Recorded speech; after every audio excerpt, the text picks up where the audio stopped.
Hi friends, video నచ్చితే like చేయండి. ఇక అక్షయ బ్యాగ్ తీసుకుని లోపలికి రాగానే అక్షయ తాతయ్య ఏడమ్మా అని అవని అడుగుతూ ఉంటుంది. తాతయ్య వెళ్ళిపోయారు మేడం అని చెప్తూ ఉండగా, మీరేం మాట్లాడారంట తాతయ్య? అక్షయ మన ఇంట్లో ఉండటం అవసరమా? ఉండకూడదు, ఎట్టి పరిస్థితుల్లోనూ ఉండకూడదు, పంపించేయండి నానమ్మా అని నిహారిక, కిట్టు, శౌర్య ముగ్గురు చెప్తూ ఉండగా, వీళ్ళందరి ప్రశ్నలకు ఏం సమాధానం చెప్తావు అవని? ఆ రోజు మేము వద్దు అంటున్నా కూడా తీసుకొచ్చి ఇంట్లో పెట్టి ఎన్ని సమస్యలకు కారణం అవుతున్నావో చూడమ్మా అని వేదవతి ప్రసాదరావు అడుగుతుండగా, అక్షయ ప్రసాదం చేసింది అనగానే సంతోషపడతారు అనుకున్నాను, మీరు కూడా ఇలా ప్రవర్తిస్తారు అని అనుకోలేదు అని శేఖర్ అడుగుతుండగా, సమాధానం అడుగుతున్నారు కదా, అందరూ నోరు మూసుకునే సమాధానం నేను చెప్తానుండు బావా అని చెప్పేసి అంటూ అక్షయ మన దగ్గరికి వచ్చి నేను అమ్మవారి గదిలోకి వెళ్ళగలుగుతున్నాను అని గొప్పలు చెప్పలేదు, పెద్దరాజు అన్నయ్య చెప్పారు కాబట్టి మనం పరీక్ష పెట్టాం అంటే తప్పు మనది. అక్షయ నిజాలు చెప్పినా, అక్షయ గురించి మేము నిజాలు చెప్పినా మీరు నమ్మే పరిస్థితుల్లో లేరు. సరే, ఆ విషయాలు కాస్త పక్కన పెడదాం. అమ్మవారి గదిలోకి వెళ్ళలేకపోయినందున అక్షయ్ని బయటకు వెళ్ళమంటున్నారు కదా, అయితే ఈ ఇంట్లో నేను అత్తయ్య మాత్రమే ఉంటాం, మిగిలిన వాళ్ళందరూ బయటకు వెళ్ళిపోండి అని అవని చెప్పడంతో ఇక అందరూ షాక్ అవుతూ ఉంటారు. గదులకి వెళ్ళగలిగేది మేమిద్దరమే, ప్రసాదం చేయగలిగేది మేమిద్దరమే, మీలో ఎవ్వరూ వెళ్ళలేరు, వెళ్లి అమ్మవారి ఆగ్రహానికి బలయ్యారు కాబట్టి అందరూ ఇల్లు ఖాళీ చేయండి. అత్తయ్య భర్తగా మావయ్య, నా భర్తగా మా ఆయన మాత్రమే ఈ ఇంట్లో ఉండటానికి అర్హులు, మిగిలిన వాళ్ళకి ఈ ఇంట్లో ఉండే అర్హత లేదు. మీరు బయటికి వెళ్ళిపోతే అక్షయ్ని నేనే ఇంట్లోంచి బయటకు పంపించేస్తా, మీరు సిద్ధమా అని అవని చెప్తూ ఉండగా, అబ్బో ఏం లాజిక్ మాట్లాడావమ్మా, ఏ వసంత మన దుకాణం అంతా సర్దు అని పెద్దరాజు అరుస్తూ ఉండగా, నువ్వు ఉండవయ్యా బాబు అని వసంత అంటూ ఉంటుంది. ఇదేం లాజిక్, చెత్త లాజిక్ అని కిట్టు అంటుంటే, రూల్స్ మాట్లాడితే నేను ఇలాగే మాట్లాడతా, నేను అన్న దాంట్లో న్యాయం ఉంది కదత్తయ్య, ఇప్పుడు మీరే సమాధానం చెప్పండి అని అవని అడుగుతూ ఉండగా, ఉండదు, సమాధానం ఉండదు, రామబాణం సంధించావు కదమ్మా, తిరుగులేదు అని పెద్దరాజు అంటూ ఉండగా, ఆస్తుల కోసం అధికారాల కోసం ఆశపడే మీ వల్ల కాంది అక్షయ్ వల్ల అవుతుంది, అందుకు మీరు సిగ్గుపడాలి అని శేఖర్ అంటాడు. నేను ఈ ఇంట్లో ఉన్నంత వరకు అక్షయ ఉంటుంది, అక్షయ బయటికి పోతుంది అన్నప్పుడు అంతకు ముందు పోవాల్సిన వాళ్ళు ముందు బయటకు పోతారు, అది గుర్తు పెట్టుకోండి అని అందరికి గట్టిగా వార్నింగ్ ఇచ్చేసి, అక్షయ ముందు నువ్వు లోపలికి పదమ్మా అని చెప్పడంతో అక్షయ తన బ్యాగ్ తీసుకుని లోపలికి వెళ్తూ ఉండగా, అమ్మా నువ్వేం మాట్లాడవేంటమ్మా అని కిట్టు అడుగుతూ ఉండగా, నిజాలనుకునే ఆధారాలు తెలిసిన తర్వాత అప్పుడు నేను మాట్లాడతాను, అప్పటి వరకు నా మౌనమే నా సమాధానం అని వేదవతి చెప్తూ ఉంటుంది. ఇక అంతలో అక్షయ తన రూమ్ లోకి వెళ్లి తన సంచిలో బట్టలన్నీ తీస్తూ ఉండగా, అంతలో అవని అక్షయ పుట్టక ముందు తన బిడ్డ కోసం ప్రేమగా కుట్టిన గౌను బయటకు వస్తుంది. ఆ గౌను వైపు అక్షయ అలాగే చూస్తూ ఉండగా మనకి గతాన్ని చూపిస్తూ ఉంటారు. అవని చాలా ప్రేమగా ఆ గౌను కుడుతూ, ఈ గౌను నీకోసమే కుడుతున్నాను తల్లి అని కొడుతూ ఉంటుంది. ఆ తర్వాత సుజాత ఆ గౌన్ తీసుకెళ్లి అమ్మవారి గుడిలో వదిలేసి వచ్చినట్టు చూపిస్తూ ఉంటారు.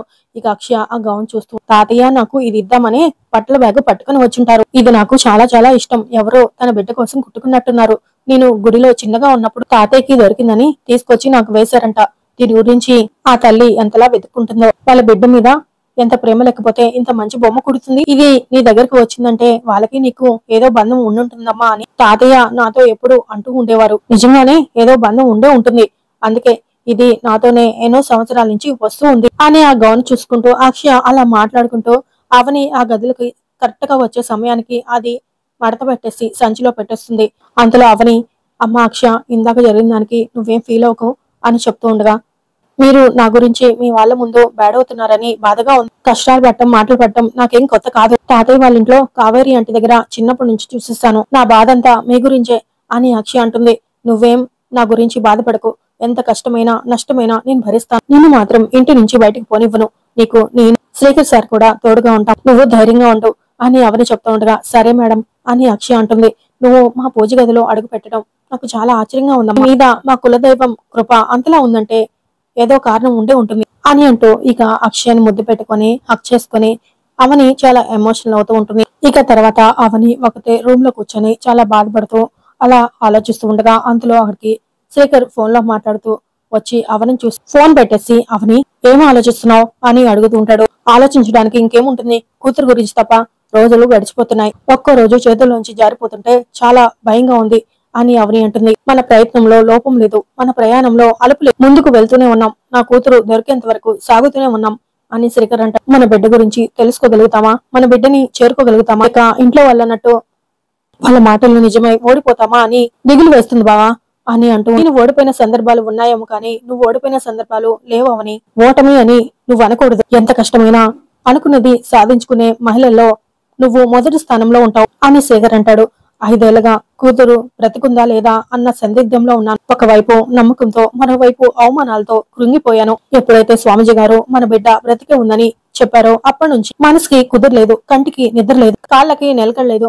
అమ్మవారి మహర్జాతకంతో జన్మించిన ఆ మహర్జాతకురాల దర్శనం నాకు ఎప్పుడు కలుగుతుందా అని ఎదురు చూపులతోనే గడుపుతున్నాను అని అవని అంటూ, వేదంతో కూడిన ఎదురుచూపుల ఆనందంతో ముగుస్తుంది. మరికొన్ని రోజులు మనకి ఈ బాధలు తప్పవు. చిన్న ఆధారం దొరికితే చాలు మన బిడ్డ గురించి మనం ఊర్లని జల్లెడ పట్టొచ్చు, అడవులైనా గాలించొచ్చు, సముద్రాలన్నీ దాటేయచ్చు. చిన్న క్లూ దొరకటమే మనకు కష్టంగా ఉంటుంది. ఆ క్లూ దొరికిన తర్వాత అదే మనకి దారిని చూపిస్తుంది అని శేఖర్ అవనికి కన్నీళ్లు తుడుస్తూ చెప్తూ ఉండగా, మన పాప గురించి తెలిసిన మనుషులు ఎవరైనా ఉన్నా బాగుండేది అని అవని అంటూ ఉండగా, అంతలో మరోవైపు కోమాలో ఉన్న నర్స్ మీరాని చూపిస్తూ ఉంటారు.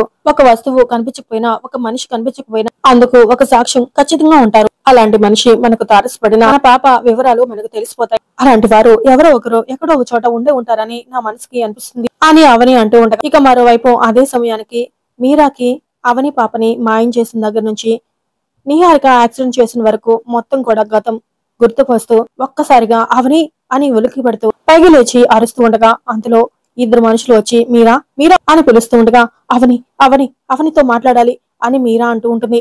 ఎవరు ఆ అవని అడుగుతుంటే చెప్పమంటే మధ్య మధ్యలో కోమాలోంచి బయటకు వస్తావు, అవని గురించి చెప్పమంటే మళ్ళీ కోమాలకు వెళ్ళిపోతున్నావు. అమ్మా చెప్పమ్మా, ఆ అవని ఎవరో చెప్పు, ఆ అవని ఎవరో నేను వెళ్లి కలుస్తాను అని అడుగుతూ ఉండగా, అవని అవని హాస్పిటల్ హాస్పిటల్ అని అంటూనే మళ్ళీ మీరా కోమాలకు వెళ్ళిపోతుంది. ఇక అంతలో అక్కడ ఉన్న ఆవిడతో ఇంకెంతకాలం అండి ఈ టార్చర్ అని అడుగుతూ ఉండగా, ఆ అవని ఎవరో తెలుసుకునే వరకు, ఆమెతో మాట్లాడిన తర్వాతే మీరా కోలుకునేలా కనిపిస్తుంది, హాస్పిటల్ కు ఫోన్ చేసి ఆవిడెవరో తెలుసుకోవాలి అని మీరా వాళ్ళ అన్నయ్య అంటూ ఉంటాడు. ఇక దాంతో తన వైఫ్ కర్మరా బాబు అని తిట్టుకుంటూ అక్కడి నుంచి వెళ్తూ ఉంటాడు. ఇక మరోవైపు అక్షయ వేదవతి రూమ్ క్లీన్ చేయడానికి వచ్చి ఆ రూమ్ అంతా క్లీన్ చేసి బెడ్ కింద ఊడుస్తూ ఉండగా, మీరా రాసిన లెటర్ బయటకు వస్తుంది. ఏదో హాస్పిటల్ పేపర్ లా ఉంది అని ఆ పేపర్ లో ఉన్న మ్యాటర్ చదవబోతూ ఉండగా, అందులో అటుగా నిహారుగా కిట్టు వెళ్తూ అక్షయ్ చేతిలో ఉన్న పేపర్ చూసి అక్కడే ఆగి లోపల ఏం చేస్తుంది, ఏదో చదువుతున్నట్టుంది అని నిహారిక అంటూ ఉండగా, అవని ఇది నీకు సంతోషకరమైన వార్త. అదేంటంటే నీకు పుట్టిన బిడ్డ పురిట్లోనే చనిపోయింది అని కొందరు సృష్టించారు.